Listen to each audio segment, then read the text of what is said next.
Hello viewers, welcome back to பொற்செல்வியின் தமிழ் சமையல்.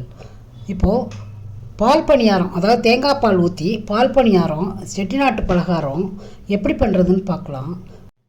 நம்ம பிள்ளைங்க லீவில் இருக்கிறாங்க, அவங்களுக்கு ரொம்ப டேஸ்ட்டாக ஒரு சத்தான ஒரு ஸ்வீட் ஒன்று செஞ்சு கொடுப்போம். இது செய்கிறதும் ரொம்ப டைம் எடுக்காது, குயிக்காக பண்ணிடலாம். நம்ம அரைச்சிட்டு உடனே எண்ணெயில் பொழித்து தேங்காய் பாலை விட்டு செய்கிறோம். இதுக்கு ஒரு அரை கப்பு உளுந்து, அதாவது வெள்ளை உளுந்து நல்லா அலசிட்டு ஊற வச்சுருவோம். ஒரு 2 hours ஊறட்டும்.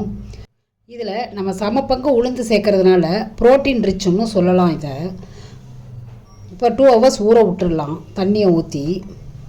அடுத்தது ஒரு அரை கப்பு அரிசி எடுத்துக்குவோம். எந்த கப்பால் நம்ம உளுந்து எடுக்கிறோமோ அதே கப்பால் தான் அரிசியை எடுத்துக்கணும். இது முக்கியமாக சொல்லப்போனால் இது ரேஷன் பச்சரிசியில் செய்கிற ஒரு பலகாரம். நான் ரேஷன் பச்சரிசி ரெசிபி தான் வரிசையாக சொல்லிக்கிட்டே வரேன்.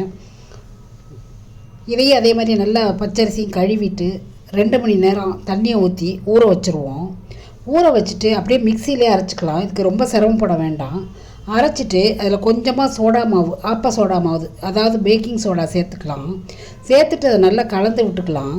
கலந்து விட்டுட்டு ஒரு மூடியை போட்டு ஒரு 2-3 நிமிஷம் அப்படியே இருக்கட்டும். அதுக்கப்புறம் நம்ம வானலியை அடுப்பில் வச்சு அதில் ஊற்ற போகிறோம்.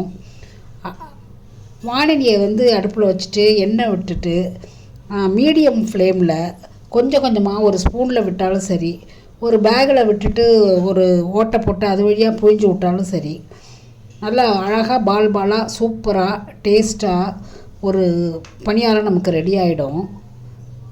இது நம்ம எந்த ஷேப்பில் வேணாலும் செய்யலாம். பிள்ளைங்க எந்த மாதிரி விரும்புகிறாங்களோ அது மாதிரி ரவுண்டாக, ஓவலாக, வால் மாதிரி நீட்டமாக எப்படி அவங்க கேட்குறாங்களோ அது மாதிரி கூட செஞ்சு கொடுத்துடலாம். நம்ம என்ன ஷேப்பில் நம்ம மாவு ஊற்றுறோமோ அந்த ஷேப்பில் இது அழகாக வரும் இந்த பணியாரம். இதை நம்ம பொன்முருகலாக வறுத்து எடுத்துக்கணும். ரொம்ப ப்ரௌன் ஆகாமல் லைட் ப்ரௌன், அதாவது ப்ரௌனே லைட்டாக இருக்கணும். அப்போ தான் நல்லா பாலில் நல்லா ஊறி டேஸ்ட்டாக இருக்கும். அடுத்தது இதை தேங்காய் பாலில் தான் நம்ம ஊற விட போகிறோம். அது நார்மலாக தேங்காய் பால் வயிற்று புண்ணை ஆற்றும். அது மாதிரி இதில் உளுந்து நம்ம நிறையா சேர்க்கறதுனால அது ப்ரோட்டீன் ரிச்சு. ரேஷன் ரைஸையும் நம்ம யூஸ் பண்ணிக்கிறோம் இதுக்காக.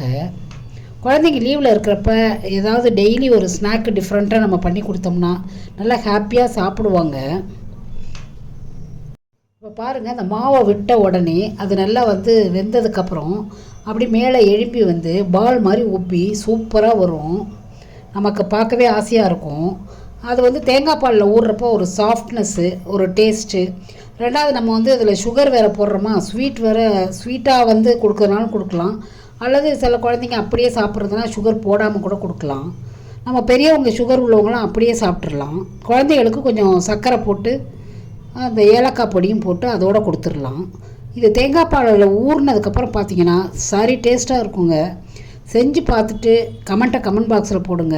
இந்த வீடியோ அதிகமாக உங்களுக்கு உபயோகமாக இருக்கும்னு நினைக்கிறேன். பிடிச்சிருந்தால் லைக் பண்ணுங்கள், கமெண்ட் பண்ணுங்கள், ஷேர் பண்ணுங்கள். மறக்காமல் சப்ஸ்கிரைப் பண்ணுங்கள். உங்கள் ஃப்ரெண்ட்ஸ் அண்ட் ஃபேமிலிக்கு ஷேர் பண்ணுங்கள்.